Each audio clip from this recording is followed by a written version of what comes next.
U.S. is inches away from supplying Ukraine with weapons. The New York Times reports that top U.S. and NATO officials seriously are discussing this behind closed doors.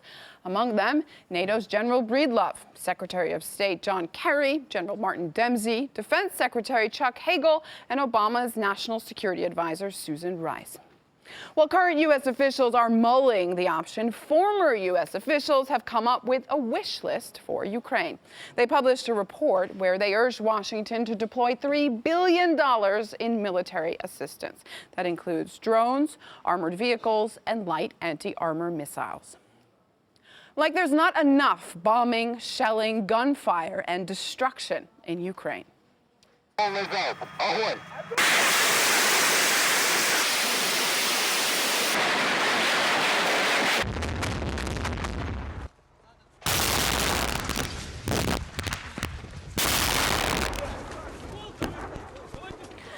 Those were shots from a town just outside Donetsk in East Ukraine. Ukrainian rebels say they encircled thousands of army soldiers there, up to 10,000 according to some reports. Fierce fighting is underway. Kiev denies these claims. So why would the U.S. be closer than ever towards throwing its arms into this war? Joining me in the Now is James Jatras, former U.S. diplomat and advisor to U.S. Senate Republican leadership. James, good to see you again. So far, it is just a report in the New York Times. U.S. arms in Ukraine. How likely is this as you see it? Oh, I would say it's very likely. And in fact, Anissa, when you see the report in the New York Times, when it breaks cover in the media, experience shows that it's probably likely that this has already begun covertly. And this is simply breaking overt cover for a program that's already been initiated. All right, so the New York Times laying the ground for possibly the next development in Ukraine. Again, just a report. That's right. Is it a good idea? Of course, that's a rhetorical question. No, it's a horrible idea, and let's understand primarily why this is being done. I don't think anybody in Washington imagines, with the best of support, the Kiev forces will be able to win this militarily any more than our arming of moderate terrorists in Syria has been successful.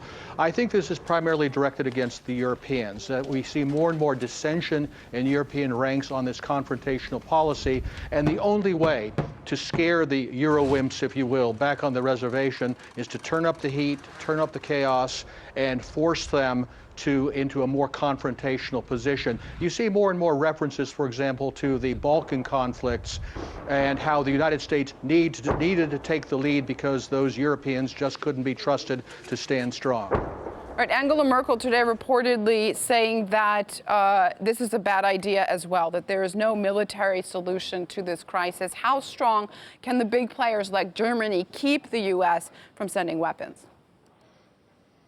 Well, that's where part of the risk is for American policymakers, because it could be counterproductive if the war heats up and it becomes more confrontational. Instead of scaring the Europeans back onto the reservation, it could actually scare them off.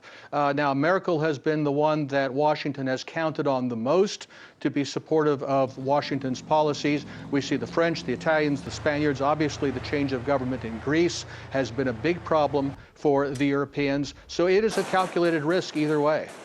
It seems to me that Kiev is not going to give up this fight.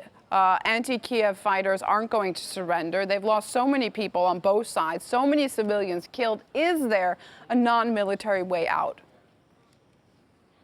Of course, there's a non-military way out, but the U.S. providing weapons to Kiev is exactly the way not to get there. The way for us to get to a negotiated solution is for Washington to step back, let the moderate voices in the European Union reach an agreement with Moscow, and together they can help bring the parties inside Ukraine to a negotiated solution. Now, of course, there is a problem inside Ukraine as well, where any step toward a negotiated solution is going to stimulate action by the private sector and other radical groups. So, it's not going to be a picnic domestically within Ukraine either. But Washington says that it's Russia that's escalating this conflict. Russian weapons, Russian troops, despite last week a Ukrainian official saying that there aren't Russian troops on the ground, just some volunteer fighters. Washington is convinced that this is because of Russia. Well, I don't think anybody doubts that some level of material support, and as you say, volunteers are there. But what Moscow has avoided is any kind of overt introduction of Russian forces, despite repeated claims from Kiev that they've done exactly that. And I think that's part of what would be behind arming the Kiev forces, which would be to force Russia into a position of an overt intervention in Ukraine, which then could be used to justify the script we've seen so far.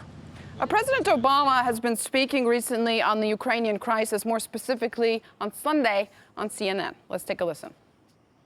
Since Mr. Putin made this decision around Crimea and Ukraine, not because of some grand strategy, but essentially because he was caught off balance by the protests in the Maidan and Yanukovych then fleeing after we had brokered a deal to transition power in Ukraine.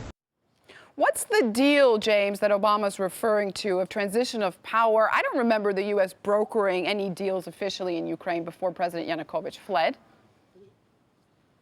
No, I think he's probably referring to the deal of February 21st and 22nd, which was essentially a power-sharing deal and a plan for new elections in which both the opposition and the Yanukovych government had a stake. Certainly, it was not a transition or a regime change deal, but I do think Mr. Obama has a somewhat unfortunate tendency, maybe a laudable one in some ways, to speak off script sometimes, and I think that's what he's done here. Is he going to get in trouble for this? No, because he's the president, he can't get into trouble. All right, James Jatras, former U.S. diplomat and former advisor to U.S. Senate Republican leadership, with us in the Now from Washington. Thanks so much. Thank you.